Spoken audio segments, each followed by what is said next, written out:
Human fleet arrives in the Warzone, wipes out the enemy in moments.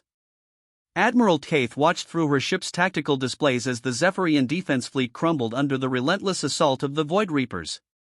18 months of siege warfare had reduced her once proud armada of 3,000 vessels to barely 400 operational ships. The crystal cities of her homeworld burned beneath them, their light visible even from orbit as another population center fell to the enemy's molecular disintegrators. "Admiral," her tactical officer's voice cracked with exhaustion, "the western defense grid has collapsed. Reaper forces are advancing on the capital." Keith's crystalline form dimmed with despair. The Void Reapers were everything the galactic community had feared, a machine intelligence that consumed organic matter and converted it into more ships, more weapons, more death. They had already devoured 17 civilizations across the Outer Rim, each victory making them exponentially stronger. "Send the evacuation signal," she ordered. "All remaining civilian transports are to." "Admiral." The communications officer's voice cut through her command. "We're detecting massive hyperspace distortions. Something big is coming." The tactical display shifted, showing space itself warping as something enormous prepared to exit hyperspace. Keith had seen many fleet arrivals in her military career, but the energy signatures were unlike anything in their databases. "Analysis," she demanded. "Unknown configuration," her science officer reported. "The hyperspace wake suggests approximately 50 vessels, but the combined mass readings are impossible. Either our sensors are malfunctioning, or each ship is the size of a small moon." The Void Reapers had apparently detected the distortions as well.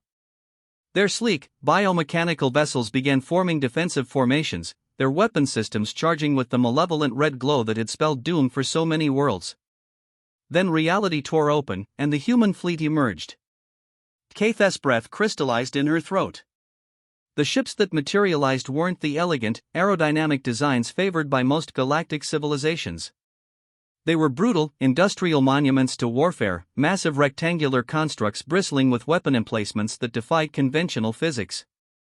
Each vessel was indeed the size of a small moon, their hulls scarred and battle-worn as if they had been fighting for centuries. "By the ancient lights," her tactical officer whispered. "What are those things?" The lead ship was the largest, its hull bearing the simple designation UNSC Retribution in letters that stretched for kilometers. Gun ports opened along its sides like the eyes of some mechanical deity, revealing weapons that seemed to bend space around them. "Admiral Keith," a transmission crackled through their communications array.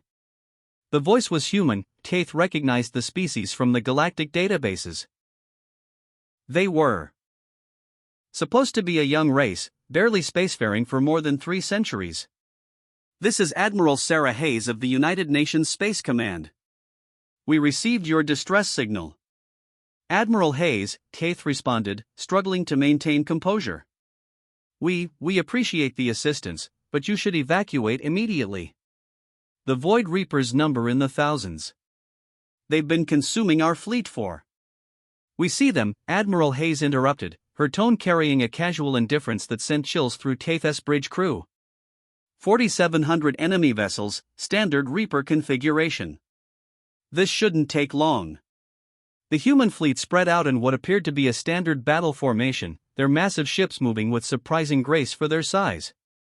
The Void Reapers, recognizing a new threat, turned their attention from the crippled Zephrian forces and began their approach. What happened next would be studied in military academies for generations. The Retribution fired first. Not with the energy beams or plasma bolts common to most civilizations, but with something that made space itself scream. A wave of distorted reality washed over the Reaper formation, and where it passed, enemy ships simply stopped existing. Not destroyed, not vaporized, they were edited out of reality as if they had never been there at all. "Reality anchor weapons," Admiral Hayes's voice continued over the calm, as casual as if discussing the weather. "We learned to weaponize quantum uncertainty.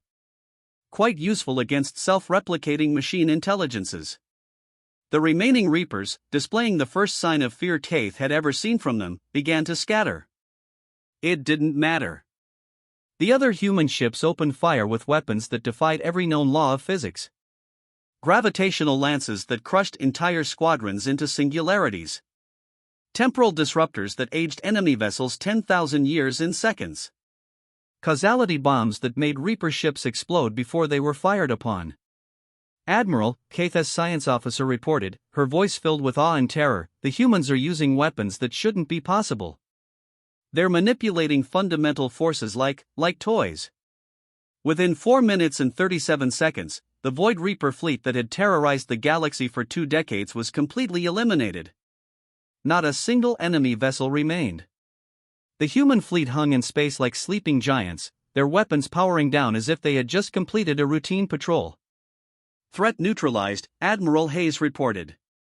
Admiral Keith, you mentioned they'd been consuming your fleet for 18 months? Why yes, Keith stammered, still processing what she had witnessed.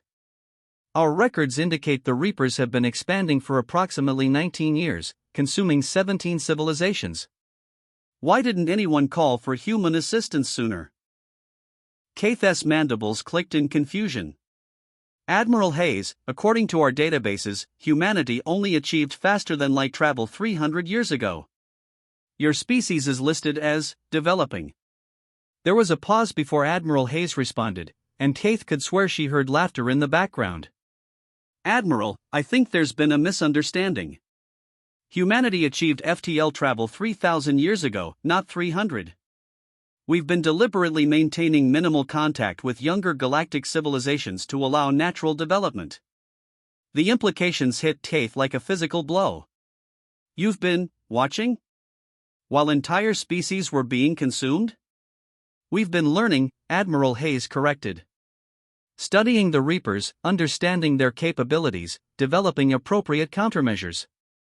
The 17 civilizations they consumed weren't lost. We have complete digital backups of every individual consciousness, stored in quantum matrices aboard our ships. Keith's legs gave out, her crystalline form collapsing into her command chair. You could have stopped this at any time. Yes. But premature intervention would have prevented us from developing these weapons. The Reapers aren't the real threat, Admiral Keith. They're just the first wave. Our long-range sensors have detected something far worse approaching from extragalactic space, something that makes the Reapers look like children's toys. The tactical display shifted, showing star maps that extended far beyond the edge of the known galaxy.